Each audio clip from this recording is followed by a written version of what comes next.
নমস্কার বন্ধুরা, কেমন আছো তোমরা? আশা করছি সবাই খুব ভালো আছো। আবার অনেকদিন পর একটা নতুন ভিডিও নিয়ে এসেছি। আজকে কোনো ঘুরতে যাওয়ার ভিডিও না বা কোনো বাইরে খাওয়ারও ভিডিও না। আজকে আমি ঘরোয়া কিভাবে পাস্তা বানাই সেটা তোমাদের সাথে শেয়ার করব।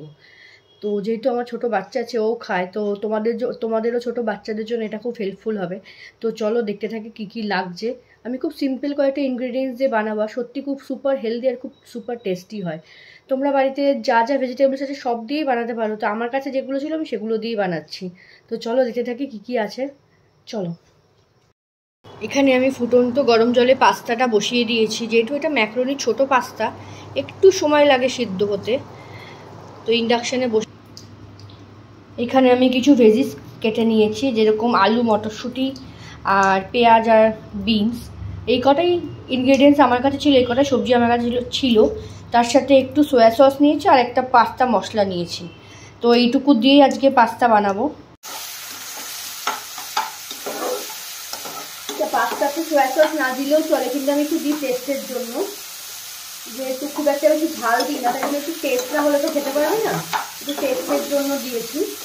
তোমরা চাইলে এটা স্কিপ করতে পারো, নর্মালভাবেই করতে পারো।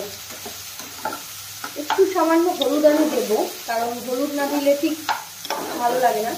একটু সামান্য হলুদ আমি দেবো। আমি হোয়াইট চিজ পাস্তাও করি, কিন্তু যেহেতু আগে চিজ নেই তার জন্য আগে নর্মালভাবে ওকে করে দিচ্ছি।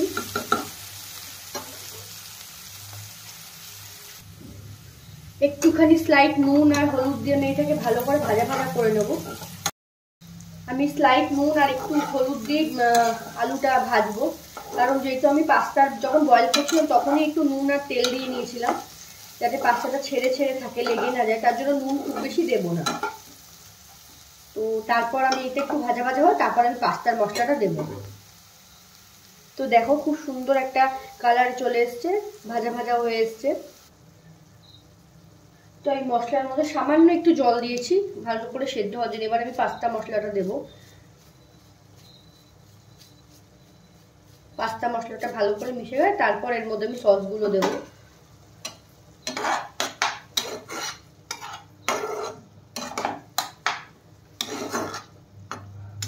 খুব বেশি যেহেতু রিচ করবো না, তার জন্য খুব বেশি মশলাও দিলাম না, তাহলে ছোট বাচ্চারা খেতে পারবে না। এটা স্পেশালি আমি বানাচ্ছি ছোট বাচ্চারা যাতে খেতে পারে তার জন্য, এই জন্যই এই রেসিপিটা দেওয়া। তোমরা চাইলে এই রেসিপিটা ঘরে ট্রাই করতে পারো, আর করে আমাকে জানিও কেমন লাগলো। আমার ব্লগগুলো যদি দেখে থাকো সেটাও আমাকে জানিও কেমন লাগলো।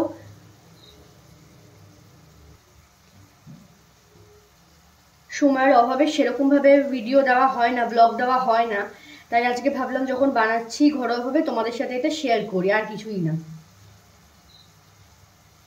আর ভিডিওটা ভালো লাগলে লাইক, শেয়ার এন্ড সাবস্ক্রাইব অবশ্যই করে দিও, তাহলে আরও নতুন নতুন ভিডিও, আরও সুন্দর সুন্দর ভিডিও তোমাদের সামনে প্রেজেন্ট করতে পারবো।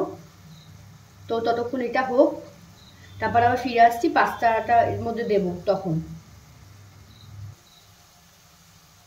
আচ্ছা, আমি আগে পাস্তাটা দেবো, তারপরে কিন্তু এর মধ্যে সসগুলো মেশাবো, তাহলে পাস্তাটার মধ্যে সসগুলো ভালো করে মিশবে।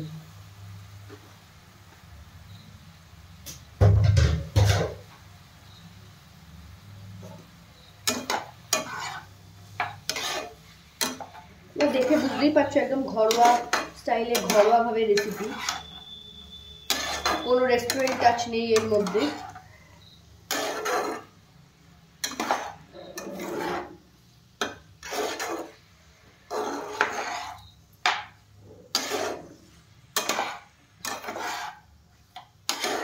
আর দেখতেই পাচ্ছ ভেজিসগুলো কিন্তু যেহেতু পরে পরে দিয়েছি, একটা ভাজা হওয়ার পর একটা, তাই জন্য ভেজিসগুলো গায়ে গায়ে লেগেও যাচ্ছে না, বেশ সুন্দর খোলা খোলা রয়েছে।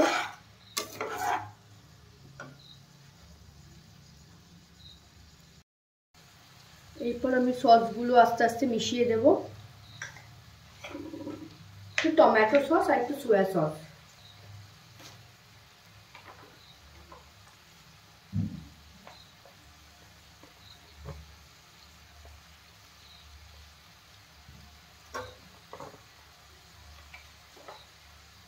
খুব বেশি সস দেওয়ার দরকার নেই, কারণ তাহলে একটু বেশি সস বেশি ঘ্যাট ঘ্যাটে হয়ে যাবে। অল্প একটু সস দিয়ে নর্মালভাবে করলেই মনে হয় ভালো হবে।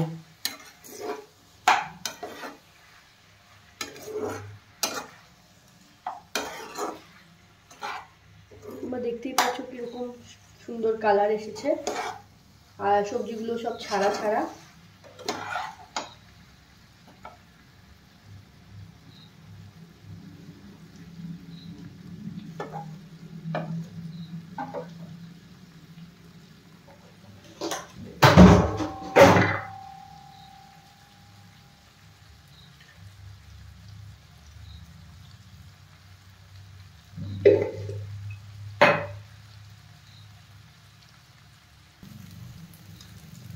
তো আমার একদম গরম গরম ধোয়া ওঠা পাস্তা রেডি।